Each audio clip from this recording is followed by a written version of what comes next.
साल 1999 में भारत और पाकिस्तान आमने-सामने थे चेन्नई के एक स्टेडियम में।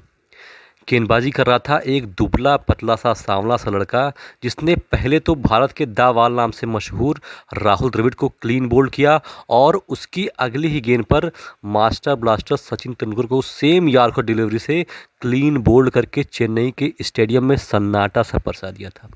ये वो दिन था जब एक खूंखार तेज गेंदबाज पैदा हो चुका था। ये वो दिन था जब पूरी दुनिया के बल्लेबाजों के लिए शोएब अख्तर की तेज़ गेंदें एक खौफ बनना शुरू हो गई थी। ये वो दिन था जब शोएब अख्तर ने अपना अटेंडेंस विश्व क्रिकेट में तो लगा ही दिया था। 5 साल के बाद एक घटना और घटती है, जब साल था 2003, मंच था विश्व कप का वो मैच जिसमें पाकिस्तान और इंग्लैंड आमने-सामने थे। शोएब अख्तर ने 161.3 किलोमीटर प्रति घंटे की रफ्तार से एक गेंद डाली, जिसने पूरी दुनिया को एक बार फिर से चौंका के रख दिया। शोएब अख्तर ने उस दिन विश्व रिकॉर्ड कायम कर दिया था। 161.3 किलोमीटर प्रति घंटा की रफ्तार से कोई गेंद ना उससे पहले कभी फेंकी गई थी, ना उसके बाद आज तक फेंकी गई। लेकिन ये कहानी यहाँ से नहीं शुरू होती है।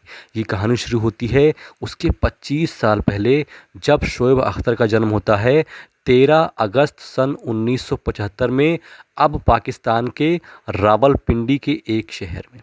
तो शोएब अख्तर का परिवार एक बहुत ही हम्बल बैकग्राउंड से आता है। इनके पिताजी पेट्रोल पंप पर एक वॉचमैन की नौकरी करते थे और शोएब अख्तर बहुत ज़्यादा गरीब थे।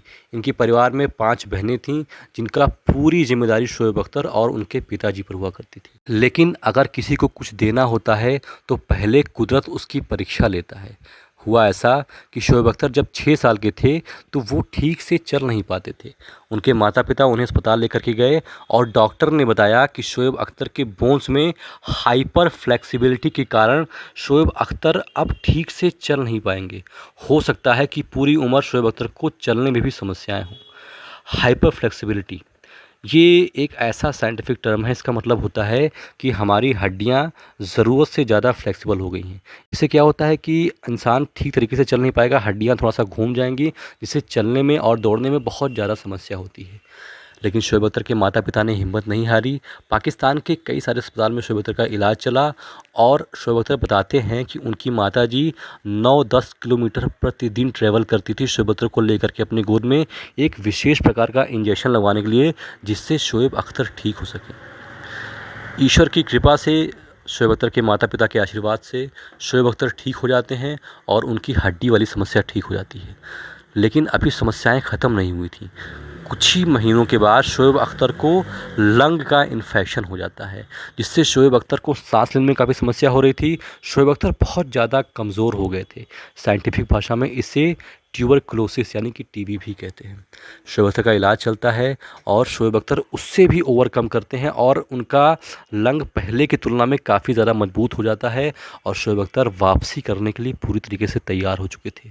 शोएब अख्तर पूरी दुनिया में बॉल मचाने के लिए रेडी हो चुके थे। 18 साल के शोएब अख्तर पूरी तरीके से एनर्जी से भरपूर थे और शोएब अख्तर बताते हैं कि उनके अंदर इतनी ज़्यादा एनर्जी थी कि वो बैठते कभी नहीं थे, वो हमेशा दौड़ते रहते थे, चलते रहते थे। एक बहुत ही पॉजिटिव एनर्जी, एक बहुत ही ख़तरनाक, एक ज्वालामुखी सी एनर्जी हर समय शोएब अख्तर के अंदर से निकलती रहती थी।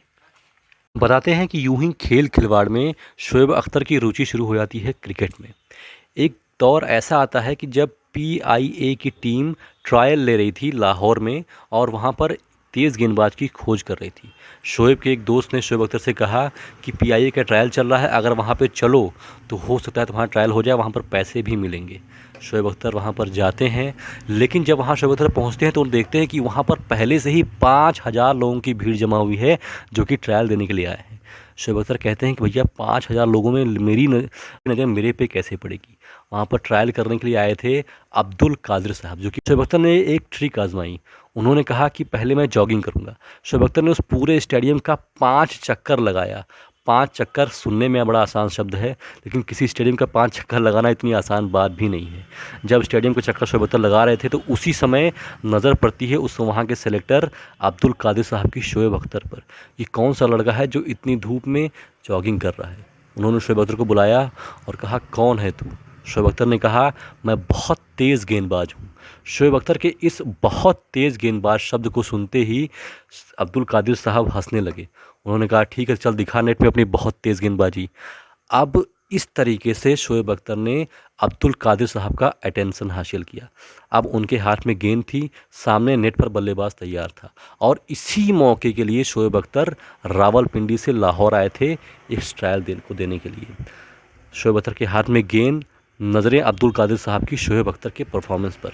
शोएब अख्तर दौड़ते हुए तूफान की तरह उन्होंने पहली बॉल फेंकी जो कि खिलाड़ी के हेलमेट पर लगी और खिलाड़ी पूरी तरीके से हिल सा गया था। तेज गेंदों को देखते हुए अब्दुल कादिर ने कहा अभी तक था कहाँ।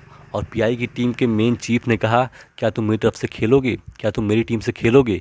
शोएब ने बहुत ही तपाक से बोल दिया कि मैं आपकी टीम से भी खेलूंगा और बहुत जल्द पाकिस्तान के लिए भी खेलूंगा। यहाँ से शुरू होती है शोएब अख्तर की क्रिकेटिंग लाइफ। शोएब अख्तर आते हैं, क्रिकेट खेलते हैं और उसके बाद उन्होंने तहलका बजाना शुरू कर दिया। हालांकि शोएब अख्तर की अगर जीवनी का जिक्र हो रहा हो और उनके कंट्रोवर्सीज़ की बात ना हो तो शायद कहानी कुछ अधूरी सी रहती है। शोएब अख्तर के अंदर एक ज्वालामुखी सी एनर्जी थी जिसके कारण शोएब अख्तर ने अपने जीवन में कई सारी गलतियां की, कई सारे कंट्रोवर्सीज़ हुए। चाहे वो फ्लाइट में पाकिस्तान के पूर्व कोच बॉब ब्लूमर के साथ हुई झड़प, कुछ लोग तो कहते हैं कि शोएब अख्तर ने बॉब ब्लूमर को थप्पड़ जड़ दिया था। चाहे शाहिद अफरीदी और यूनिस खान से हुई बहस, चाहे 2005 में बीच सीरीज से ही शोएब अख्तर को इनडिसिप्लिन होने की वजह से भगा दिया गया हो, या फिर साल 2003 के आसपास शोएब अख्तर को ड्रग लेने के लिए टीम से निकाल दिया गया हो। ये सारी कंट्रोवर्सीज शोएब अख्तर की लाइफ से हमेशा से जुड़ी रही हैं और शायद आजीवन जुड़ी रहेंगी। लेकिन एक ऑब्जर्वेशन ये भी कहता है कि शोएब अख्तर अपनी एनर्जी का सही तरीके से इस्तेमाल करते तो शायद शोएब अख्तर दुनिया के नंबर 1 गेंदबाज बन सकते थे।